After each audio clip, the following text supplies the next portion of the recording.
रात का अंधेरा था। एक छोटा सा गांव था जहां सभी लोग एक दूसरे को जानते थे। गांव में एक किसान रामू नाम का रहता था। उसकी पत्नी का नाम सीता था। उनके दो बच्चे भी थे, एक लड़का और एक लड़की, जो एक दूसरे से बहुत प्यार करते थे। एक दिन रामू खेत में काम कर रहा था और सीता घर पर बच्चों के साथ थी। थोड़ी देर बाद सीता को एक अनजान आवाज सुनाई दी, सीता सीता। सीता ने डर के मारे अपने बच्चों को गोद में उठा लिया और घबरा कर देखा, पर किसी को नहीं देखा। फिर वो आवाज फिर से सुनाई दी, सीता अंदर आओ। सीता ने बच्चों को गोद से उतार दिया और घबराकर सोचने लगी, कौन है और कहां से आवाज आ रही है। रामू को भी कुछ खतरा महसूस हुआ। वो अपने खेत से जल्दी घर आया और देखा कि सीता परेशान है। रामू ने पूछा, क्या हुआ सीता, तुम इतना डर क्यों रही हो। सीता ने कहा, मैंने किसी अनजान आवाज को सुना, वो मुझे अपने पास बुलाया, मुझे डर लग रहा है। रामू ने भी घबराकर घर के चारों तरफ देखा, पर किसी को नहीं देखा। फिर उसने सीता को समझा, शायद तुमने सपना देखा होगा सीता, तुम चिंता मत करो, मैं देखता हूं। रामू ने कहा और घर के चारों तरफ जांच की, पर कुछ नहीं मिला।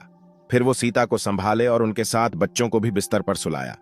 फिर से कुछ देर बाद वो आवाज फिर से सुनाई दी, रामू आ जाओ। रामू का दिल भी तेज धड़कने लगा, पर उसने हिम्मत जुटाई और आवाज की तरफ बढ़ा। सीता बोली, रामू कहाँ जा रहे हो, मुझे भी साथ ले चलो। रामू ने समझाया, तुम बच्चों के साथ यहीं रहो, मैं जल्दी वापस आऊंगा। रामू अंदर जाने लगा। उसने हर कदम पे अपने दिल को संभाला। अंदर जाते ही उसने आवाज फिर सुनी, रामू इधर आओ। वो आवाज किचन की तरफ से आ रही थी। रामू रसोई में गया, पर कोई नहीं था। उसने सारा घर ढूंढा, पर कुछ नहीं मिला। उसने फिर से घर के बाहर जांच की, पर कोई नहीं था।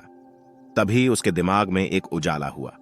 उसने याद किया कि कुछ दिन पहले गांव में एक पुरानी हवेली का राज खुला था, जो कई सालों से बंद था।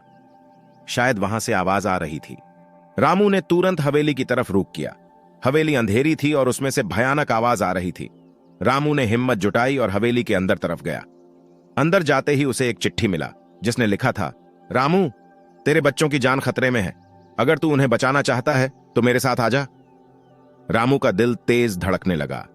उसने चिट्ठी को लेकर साफ दिखने वाले जगह पर रखा। उसने अंदर जाने की सोची, पर फिर उसे एक और चिट्ठी मिला, जिसने लिखा था, मुझसे मिलने के लिए तुझे ऊपर की मंजिल पर आना होगा। रामू ने हिम्मत जुटाई और हवेली के अंदर के कोने पर चढ़ने लगा। हर कदम पर उसका दिल धड़कने लगा। जब वो ऊपर पहुंच गया तो देखा कि एक बड़ा सा कमरा है, जहां एक पुरानी कुर्सी पर एक भूतनी बैठी हुई है। भूतनी ने जल्दबाजी में कहा, रामू तू आ गया, अब तेरी बच्चों को छोड़ूंगी। रामू ने हिम्मत जुटाई और भूतनी से कहा, मुझे मेरे बच्चों को वापस दे दो। भूतनी ने कहा, मुझे तेरी पत्नी चाहिए, उसके बदले में मैं तेरी बच्चों को छोड़ दूंगी। रामू ने नहीं माना। उसने भूतनी से लड़ा और उसने एक चमकता हुआ तलवार उठा लिया। भूतनी ने रामू की तरफ भागती हुई कहा, मैं तुझे नहीं छोड़ूंगी रामू, तेरी पत्नी मेरी बनेगी। रामू ने अपने बच्चों के लिए हिम्मत जुटाई और भूतनी पर तलवार से हमला किया। भूतनी की चीखें गांव तक सुनाई दी। जब उसने तलवार से भूतनी को मारा तो भूतनी की भूतनी के साथ एक दिन से दुनिया से गायब हो गई। रामू ने अपने बच्चों को गोद में उठा लिया और उन्हें गले लगा लिया। फिर वो सबसे पहली हवेली से नीचे उतर गया। घर आके रामू ने सीता को सब कुछ बताया।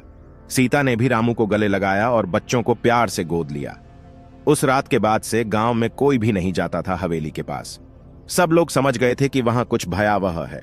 क्या खतरे ने सबको एक नया सबक सिखाया कि कभी कभी अंधेरे में चलते वक्त हमें अपनी हिम्मत को संभालना होता है और अपने प्यार